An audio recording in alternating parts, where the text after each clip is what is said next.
my first question to you is, would you have imagined when you were looking at the macro environment and ultimately what led you, your story of what led you to commodities, and it's a really interesting story, but would you have imagined today we'd be sitting at the face of this type of global debt with, an incredible amount of people unemployed, and we're in a bizarre situation?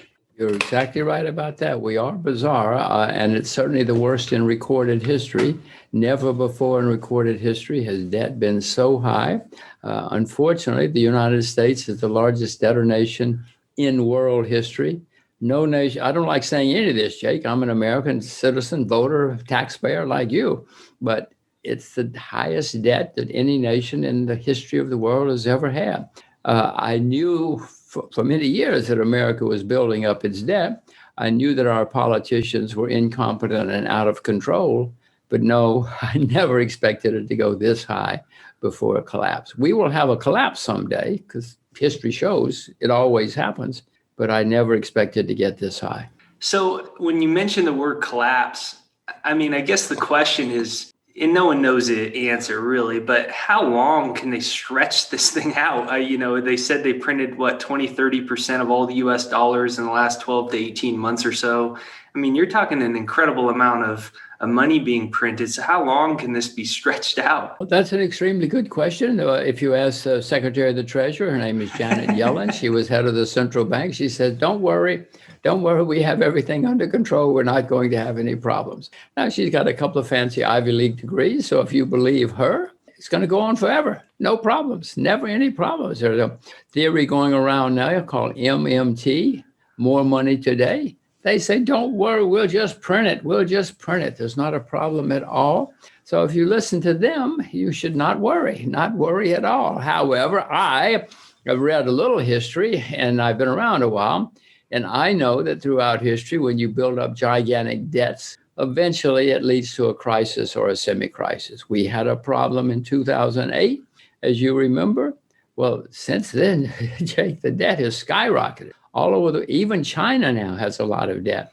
China helped bail out the world in 2008, but even China now has a lot of debt. So it's going to be a big mess. What do you make of many of these big time bankers and big time, centralized financial institutions have talked about this is a moment in time for a new Bretton Woods? You've had many of these political figures also, use this same phrase of this is a time for a reset. And you've had a plethora of these various central bankers talk about removing the dollar as reserve currency. What do you make of all that? Okay, so let's say we have a new Bretton Woods. What are they going to do? Wipe out the debt? Well, there are a lot of creditors who are not going to be particularly happy if they wipe out the debt. Endowments, insurance companies, pension plans, they're not going to be very happy if all of a sudden they found out the debt is wiped out. So sure, we can have a new Bretton Woods. We can all drink good wine and lots of tea and coffee, but what's the answer? And that's the problem right now, because the debt is the highest level ever in recorded history. And to repeat, America is the single largest debtor nation in world history. It's never happened like this before. So when will this end? I don't know. I'm not very good at market timing. At the moment, markets around the world are skyrocketing. Nearly all markets. But that always comes to an end eventually. I'm not shorting anything right now, but I can see bubbles starting to form in some assets.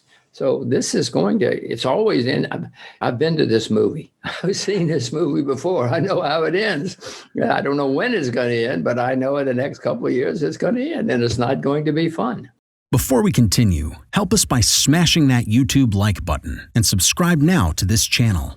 This shows the algorithm that you value the information, and it helps us spread this message. Sharing is caring. Please like and subscribe now. Thank you. And now, let's continue. What do you make of the tremendous amount of people right now that have lost their business, they've lost their job? The government response has really we were already in a bad place before all of this happened. And now I just wonder, so do we go to a universal basic income, or What is your estimation on what happens with the incredible amount of people in trouble right now? It is certainly happening all over the world. America's not the only. I mean, we apparently, according to the numbers, have been hit worse by the virus than any other nation. And who knows if the numbers are valid or not. But it's certainly gotten worse and has not helped anybody. There are many companies, families, countries that are suffering, and it's not, unfortunately, it's not over yet. At least in most places, it's not over yet. You can come up with a universal basic income. I'm sure everybody, it sounds wonderful. Who's going to pay for it? Where's the money going to come from? That's my question again. Sure, MMT, more money today, says just print it. But Jake, I've seen this rodeo. It's not my first rodeo. I know that you can print it all day long, and it's fantastic. But eventually that falls apart. It always has anyway. And I don't see why it would be different this time. You said, I'm waiting till the euphoria wears off. So has the euphoria worn off in gold and silver? Is this something you're a buyer of now? It's not enough for me. I'm still waiting. I'm certainly going to buy more gold and silver. Don't think I'm not. I'll probably buy more silver than gold because it's cheaper on a historic basis. But who knows? We'll have to wait and see. No, I'm not buying either at the moment, but I do plan to buy more of both before this is up. Throughout history, when you have people lose confidence in money or governments, all of us peasants have some gold and silver in the closet. We have some silver under the bed over there. We forget what the politicians say, forget the academics. We're going to have some gold and silver hidden away, and I will too. And I will have more. I just don't know when I'm going to buy more. How about uranium? Do you like uranium here? There's been a lot of talk about moving towards a carbon neutral, nuclear being one of the only things it seems like both sides of the political scale actually are not fighting over. What do you make of uranium? I own some uranium shares, and uranium is a great source of energy if you do it right. It's cheaper, it's longer lasting, it's cleaner, unless it explodes. If it blows up, it's not cleaner, but it's certainly cleaner and cheaper and more long lasting. Carbon, coal and oil and everything puts out a lot of fumes into uranium doesn't do anything except kill you if you get it wrong. So you have to get it right. But there've only been 3 or 4 major nuclear power problems in the last 50 years. So it doesn't have a bad record. I own uranium. We'll see. And when you look at the world right now, especially, considering all that's happened over the last 12 months and the trajectory that, you and I would probably argue we were already on, but we maybe have expedited this trajectory by 10 years now. What are the important things for somebody right now for the future? Well, the most important things are to be prepared because it's not going to be fun when we have problems next time. It never is fun, but next time is going to be worse because the debt is so high. So what I am trying to do with my daughters and everybody is to make sure that they develop their own personal skills. They both speak perfect Chinese, for instance. So I'm trying to prepare them for what perhaps will be the 21st century. If I'm right, Chinese is going to be an extremely important language in their lifetime.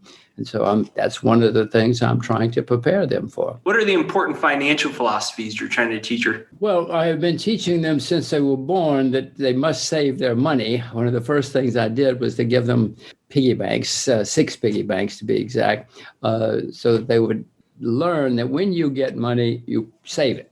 Money is not to be spent, it's to be saved and ultimately invested. And so since they were little babies, whenever they got money, they learned to go over and put it in the piggy bank.